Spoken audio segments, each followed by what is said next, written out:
A ver, vamos a hablar de la composición. La composición de una fotografía la podemos definir como la distribución que hacemos de los elementos que hay en una escena y cómo los colocamos dentro de nuestro visor, de nuestro encuadre de la fotografía que vamos a tomar. Eso es más o menos una definición de lo que sería la composición. Pero a la hora de componer las cosas, en la fotografía podemos hablar de dos corrientes.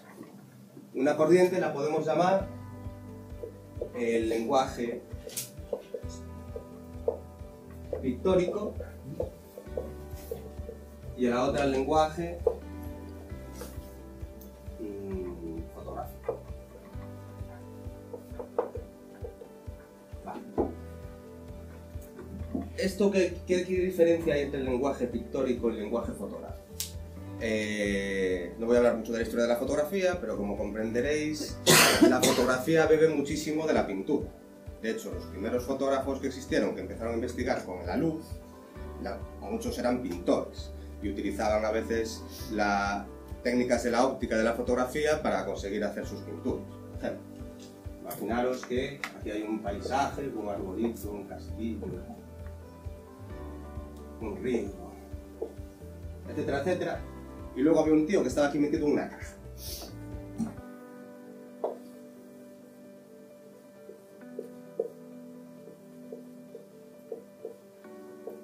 Con un lienzo. Y aquí, justo detrás de él, en esa caja... Ya me equivoqué de... Y aquí un agujero. Esto es una mera curiosidad, pero pues puede ser divertido para saber lo que estamos hablando. Vale. El tío este que está pintando está recogiendo la luz reflejada, ¿no?, de todos estos objetos que están aquí.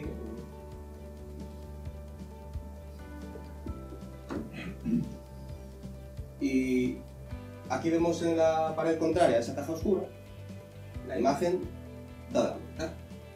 Está aquí el castillo, al revés. El río estaría por aquí arriba y el árbol aquí. Bueno, ese es mi esquema. Vale.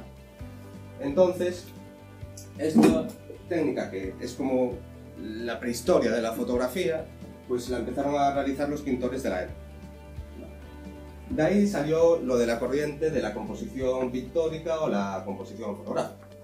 Todas las cámaras antiguamente tardaban mucho en exponer, porque las películas y placas que había tardaban muchísimos segundos, tenían una sensibilidad muy baja. Y a lo mejor los minuteros, ¿por qué los llamaban minuteros? Porque a lo mejor la fotografía duraba un minuto y la gente salía con cara seria, porque solo te puedes quedar quieto si estás con una cara seria así durante un minuto.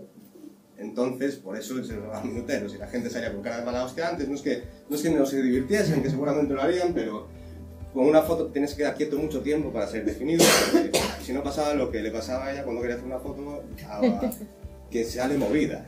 Pues allí sí que salíamos movidos de verdad, porque en un minuto nos podemos llegar a mover bastante. Vale. Entonces las fotografías normalmente había mucho tiempo para tomarlas y para que estuvieran cuidadas. ¿Qué pasó? Que con el tiempo y la tecnología llegamos a tener las cámaras de mano pequeñas, como las Leica, etc. Y con unas películas que permitían disparar en mucho menos tiempo. Cuando empezó el fotoperiodismo y todo este tema, pues realmente disparábamos mucho más rápido, no hacía falta tanto tiempo para excitar las partículas o la luz de plata de las películas, y entonces pasamos de tener mucho tiempo para tomar una fotografía a tomar una fotografía rápida, de un instante, donde lo que imprimaba era el momento y no donde estuvieran colocadas las cosas. Entonces, el lenguaje pictórico aboga porque, bueno, lleva una corriente de que tenemos tiempo para tomar las fotografías y vamos a ordenar las cosas de una manera siguiendo las reglas de la pintura, por ejemplo. ¿Por qué esto está aquí? ¿Por qué esto tiene este color sobre este fondo? Y entonces hay un lenguaje visual muy potente.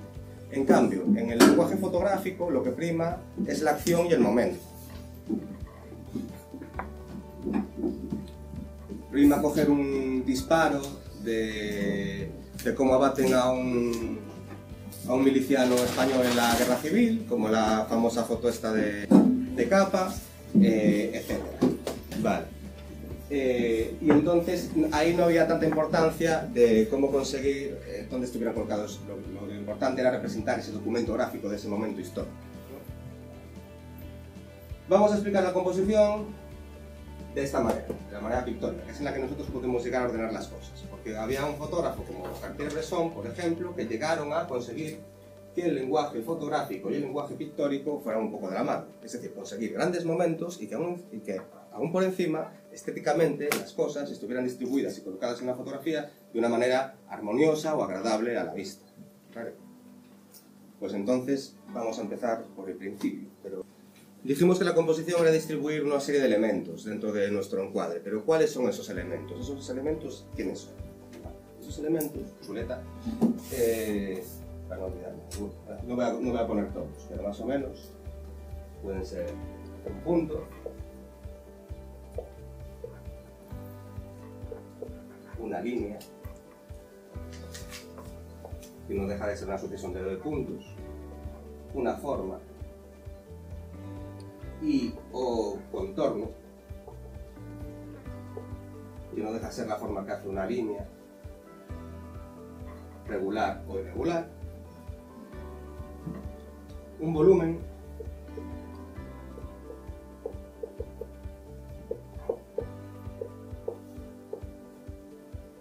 que no deja de ser como varios contornos formando diferentes planos, y textura, una textura, un montón de arena, vetas de madera, y el tono. Con el tono nos podemos referir a diferentes tonos en escala de grises, de gama de grises o de colores.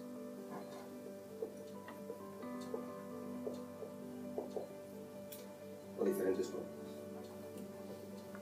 Hay más, pero bueno, vamos a quedarnos en lo básico porque si no, no terminamos nunca. Es decir, lo que voy a intentar explicar ahora, en hora y media más o menos, hora y cuarto que queda, gente como Da Vinci, que seguramente era mucho más inteligente que cualquiera de nosotros, le llevaba años y años y años de estudio, ¿no? Es decir, la composición es muy extensa, hay mucha bibliografía al respecto y hay muchos estudios al respecto, y os digo que es un mundo que podéis pasaros años y años estudiándolo y siempre descubriréis cosas nuevas. Aquí nos vamos a quedar en lo básico de lo más básico, ¿vale? Tenéis un cuento. Bien, entonces, punto, línea, forma, contorno, volumen. Al fin y al cabo estas son también cosas que se utilizan en la pintura o en la ilustración. Cuando estamos aquí, un ilustrador o un ilustrador tiene en cuenta estos elementos, que son elementos muy potentes de la composición. Por ejemplo, si alguien me tuviera que decir en el mundo real, para mí, ¿qué es un punto en una fotografía? ¿Qué podría ser? Un punto. Las veteranas. Una piedra constante. Una piedra, por ejemplo. En una playa de arena negra. ¿Veis esto? Llama la atención. Es un punto dentro de nuestra fotografía. ¿Por qué llama la atención? Porque un punto puede llamar la atención de diferentes maneras, aunque la más habitual, que es este caso, es por la diferencia de luminosidad con respecto al fondo en el que se encuentra. Es un punto de una piedra, porque dijiste, ¿cómo te llamabas? Alberto dice, una piedra, por ejemplo, una piedra blanca, en una playa de arena negra, es un punto que llama poderosamente la atención. Aquí hay más elementos, olvidados del resto, nos vamos a quedar en esto, ¿vale? Un punto blanco con un fondo uniforme que destaca. Vale, ahí tenemos un elemento compositivo. Una línea. ¿Quién me diría, por ejemplo, sobre una línea? La línea del horizonte. Pues mira, ya lo tenemos claro. Aquí tenemos una línea, que es un horizonte, y de eso tenemos dos, ¿no? Tenemos dos líneas. Una línea que separa lo que es playa y arena de lo que es mar, y de lo que es mar de lo que es... Pero vamos a quedarnos en colores. Entonces tenemos una línea que separa la arena que es negra con todo lo que hay a partir de esta línea que es azul. Separa dos colores. Bien. Una forma. ¿La piedra es forma o es punto? Tiene forma de huevo, ¿no? Sí, pero aquí es donde hay cierta... Bueno, no polémica, pero sí, debate. Muy polémica, Amalia. Y la textura es dura. Centrémonos. hay gente que dice que a lo mejor... Bueno, no vas a ver, ¿puedes empezar algo un segundo? Que esto es un punto, esto es un punto, esto es un punto y esto ya es una forma, ¿vale? Y vamos a ver, que mucha gente puede decir, para mí punto solo es esto, un punto, y a lo mejor esto ya no lo consideran ni punto, lo considerarían forma, pero bueno, más o menos eso tiene que ver más o menos con la escala y el tamaño que ocupa ese punto dentro de... Vamos a ver, esta fotografía si es así, de tamaño, esto es una forma. Si la fotografía es así, eso es un punto, ¿vale? Es más o menos en la proporción que hay con respecto al encuadre, ¿vale? Pues entonces vamos a buscar otra fotografía que tenga una forma. Apagamos otra vez, please.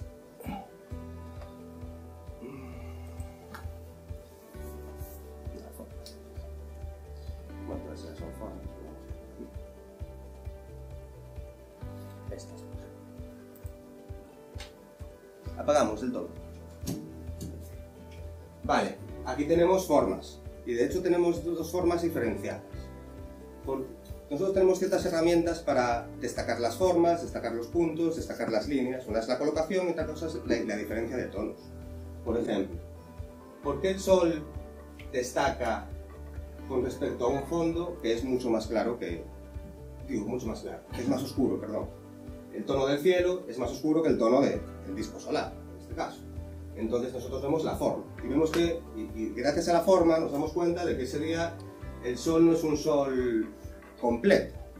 Es un sol al que se le ha metido un bocado, porque ese día fue el día del eclipse. Entonces la forma también nos da una cierta información con respecto a lo que está ocurriendo en ese momento. Y yo os estoy transmitiendo esa información de lo que ha estado ocurriendo en ese momento. Y aquí la forma es por todo lo contrario. Aquí es una forma de una silueta, que es la de la Torre de Hércules, que para los que vivimos en Colombia es fácilmente reconocible, pero una persona que vive en Hawái seguramente no sepa ni qué cómo es. Que por lo que destaca es por lo contrario, es porque su forma es mucho más oscura que el fondo, sobre el que está, en ese punto. Vale, una forma. Forma... ¿Pero qué sería contorno? Si antes dije forma contorno, pues contorno... Es que de contorno tengo muy pocas. A ver si me encuentro alguna. De contorno tengo poquísimas. A ver si para explicaros lo que es. La diferencia que puede haber entre contorno y...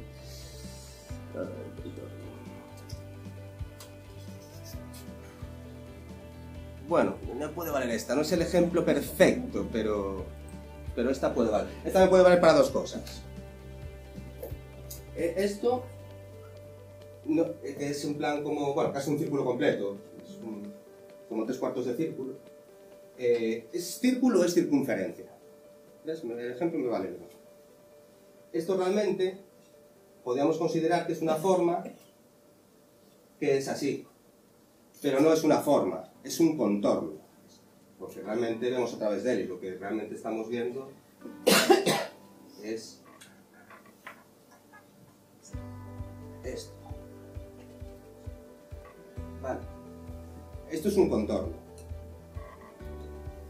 Y una forma es...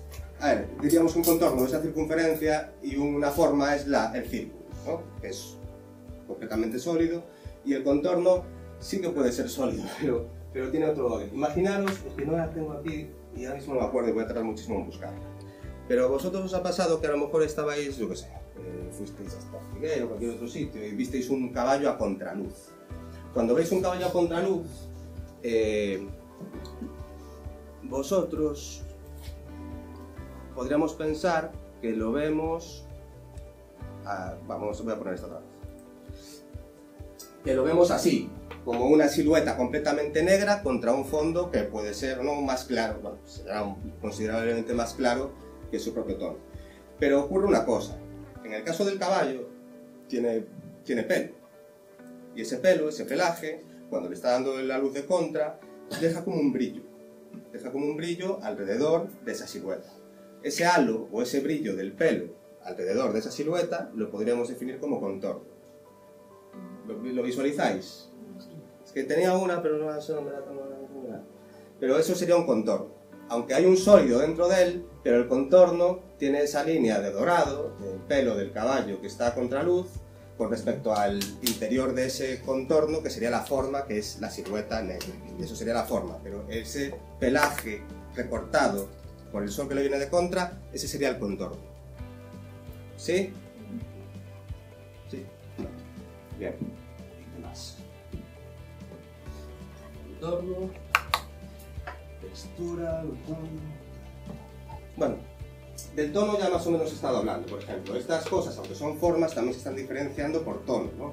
Tonos más claros, tonos incluso por color. Color blanco sobre fondo amarillo o anaranjado. Bien, eso sería el tono. Y la textura... Mira, esta misma, no me voy a rayar absolutamente nada. Esto es textura, ¿vale? Es una ola que la espuma ha dejado como una serie de vetas y líneas, y aquí realmente esta fotografía un motivo principal prácticamente no lo tiene, pero lo que sí me gusta en sí misma es la textura. Para mí la textura es el motivo y es el elemento que quiero fotografiar, la textura. ¿Sí?